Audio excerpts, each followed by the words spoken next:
Welcome back to Dinar Current. The Iraqi dinar is one of the most debated currencies in the world. Some investors claim it's massively undervalued, while others argue its current rate reflects Iraq's true economic situation. So, is the dinar poised for a jump, or is it right where it should be? To find the answer, we need to dive deep into Iraq's economy, its politics, monetary policy, and its heavy reliance on oil. Let's break it all down and see if the dinar really has room to grow. First, what does undervalued even mean? A currency is considered undervalued when its exchange rate is weaker than what its economic fundamentals suggest it should be. We look at things like GDP growth, foreign reserves, trade balance, and political stability. If these indicators are strong, but the currency is weak, analysts might call it undervalued. The debate around the Iraqi dinar exists because Iraq has massive oil reserves, huge export potential, and strong central bank reserves. Despite all this wealth, the dinar remains one of the lowest valued currencies on the planet. Why is that? Let's start by looking at Iraq's economic strengths. Iraq sits on the 5th largest proven oil reserves in the world. Oil isn't just a part of their economy. It's practically the whole thing. It accounts for over 90% of government revenue and more than 95% of exports. This makes Iraq incredibly wealthy in terms of natural resources. On top of that, thanks to high oil revenues, Iraq's foreign currency reserves have been quite strong in recent years. A healthy level of reserves usually supports a stronger currency, which is a key part of the argument that the dinar might be undervalued. Also, compared to many other developing nations, Iraq's external debt is manageable. Lower debt is another factor that typically supports a currency's strength. Based on these fundamentals alone, it's easy to see why someone would think the dinar is undervalued. So, with all this natural wealth, why is the Iraqi dinar's value still so low? Well, there are several powerful factors holding it down. First and foremost is that heavy dependence on oil. Iraq's economy is not diversified.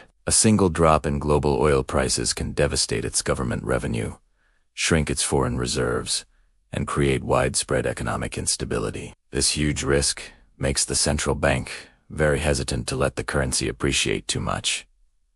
Then there's the issue of political instability. Iraq continues to face significant challenges, from frequent government changes and corruption to serious security issues. These ongoing uncertainties create a risky environment that prevents the dinar from gaining real strength on the global stage. Another major factor is inflation and the parallel market. When Iraq faces inflation or a shortage of US dollars, a black market for currency emerges, and its exchange rate often diverges from the official one. This difference between the official and parallel rates erodes public confidence in the dinar. It also pressures the central bank to prioritize stability over appreciation. Finally, even though Iraq earns billions of dollars from oil sales, its domestic economy is heavily dominated. Most large business transactions, imports, and international payments are conducted in US dollars, not Iraqi dinars. This widespread use of the dollar limits the demand for the local currency, keeping its value suppressed. Now, let's look at it from a different angle.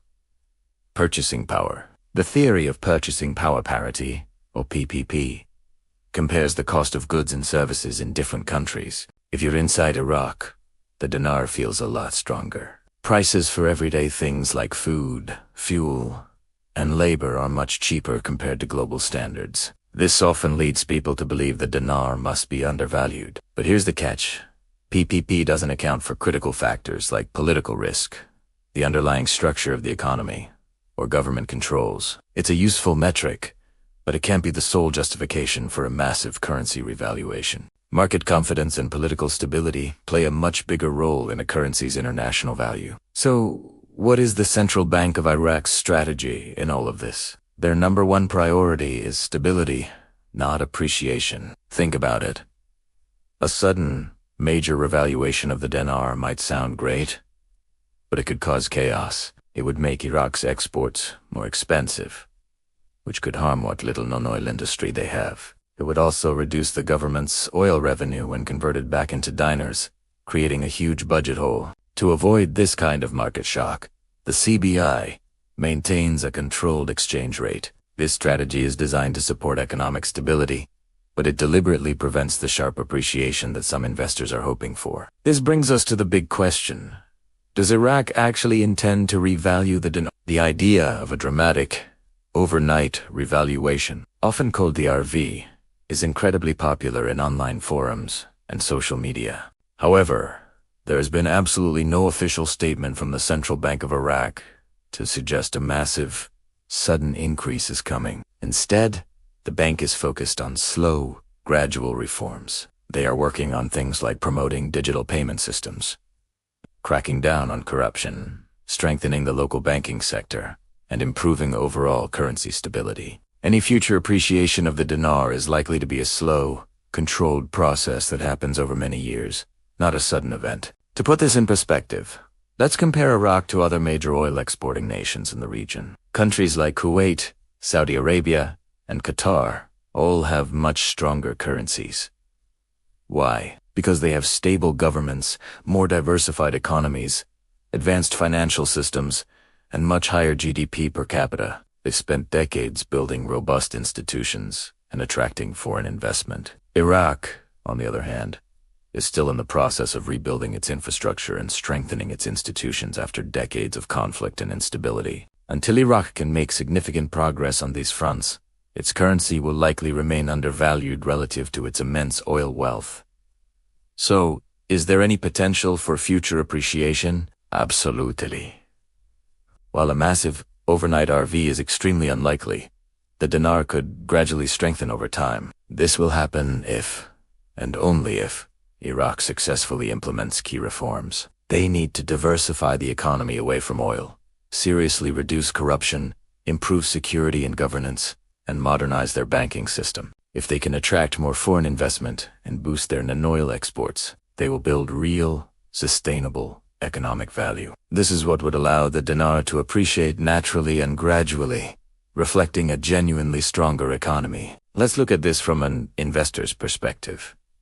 Is the dinar undervalued? The arguments for yes are compelling. Iraq's oil wealth is enormous, its foreign reserves are strong, and its long-term GDP potential is very high. Reforms are underway, even if they are slow. But the arguments for no are just as strong. The political instability is a major risk. The economy is dangerously dependent on a single commodity, and the central bank actively controls the currency to prevent sharp movements. So, whether you see the dinar as undervalued really depends on how you weigh its incredible potential against its very real, present-day challenges. In conclusion, is the Iraqi dinar undervalued? The answer is both yes and no. Yes, if you focus purely on Iraq's natural resource wealth, its strong reserves, and its long-term potential for growth. But the answer is no. If you look at the current reality of political instability, economic risks, and the central bank's deliberately cautious policies, the dinar's current value doesn't reflect its future potential. It reflects its present-day realities. For the currency to truly strengthen in a meaningful way, Iraq must build a more stable, diversified, and transparent economy. Until then, the dinar will likely remain stable, but artificially low compared to the vast wealth beneath its soil. Thanks for watching. If you found this analysis helpful, be sure to like this video, subscribe to Dinar Current, and hit the notification bell so you don't miss our next update.